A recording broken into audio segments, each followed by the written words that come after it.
রেজাউল করিম রনি কিন্তু ইশতেহারের বক্তব্যের সাথে বিচার বিভাগের আলাদা স্বাধীন অবস্থানের ব্যাপারে বিএনপির অবস্থানে কোনো পরিবর্তন দেখছেন না, আমিও কিন্তু দেখতেছি না।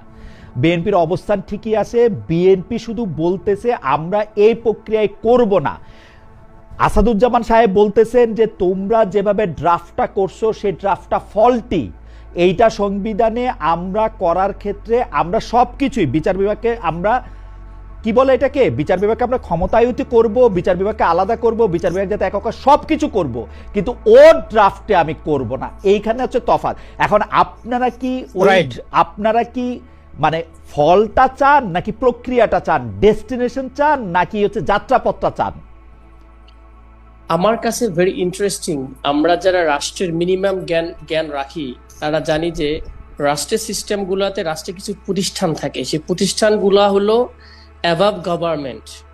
এটা শুধু গভর্নমেন্ট একটা যে কোনো সময় আসবে চলে যাবে, কিন্তু ইনস্টিটিউশন রাষ্ট্রের সাথে জড়িত এবং ওনারা রাষ্ট্র মেরামতের সবাই কথা বলে। মানে কি, ইনস্টিটিউশনগুলো শক্তিশালী করলে আপনি সরকার দল থাকেন আর বেসরকারি দল থাকেন, আপনি রাষ্ট্রের সিস্টেমটা ডেভেলপ থাকবে।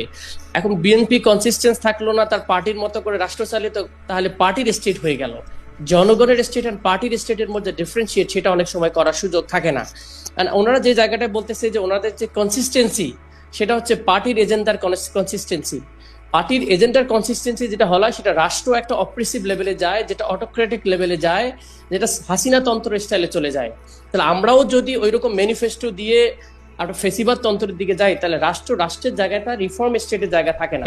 তো সেই জায়গা থেকেই সেই জায়গা থেকেই আমাদের কোশ্চেনের জায়গাটা হচ্ছে এটা কোনো এনসিপি, জামাত বা এনজিও বা এই সব দোষ ইন্টারিম গভর্নমেন্টের, এই জিনিসটাও খুবই একটা রং কোশ্চেন।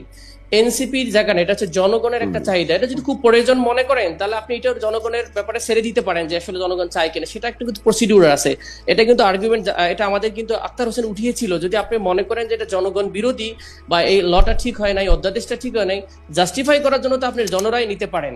আচ্ছা, আমি আরেকটা জিনিস তর্কের ডক্টর মুজাহিদ আপনার কথায় আসার আগে আমি শুধু আমার 2 পয়সা একটু দিয়ে রাখি। জিনিসটা হইলো যে আপনি কিন্তু ঠিকই বলতেছেন যে একজন অ্যাডভোকেট জেনারেল বা একজন অ্যাটর্নি জেনারেল কিন্তু একটা সরকারের বা একটা গোষ্ঠীর অ্যাটর্নি জেনারেল না, তিনি একটা রাষ্ট্রের অ্যাটর্নি জেনারেল। আপনি ইন্টারেস্টিং জিনিসটা দেখেন, আমরা এর আগে যে সরকারটা পাইছি, আপনি বলতেছেন সবকিছু ইন্টারিমের দিকে যাইতেছেন, সেই সরকারের আইন উপদেষ্টা ডক্টর আসিফ নজরুল একটা বিচার বিভাগের জন্য আলাদা কি বলে বিল্ডিং করার জন্য বা সচিবালয় করার জন্য আলাদা একটা আইন করতেছে।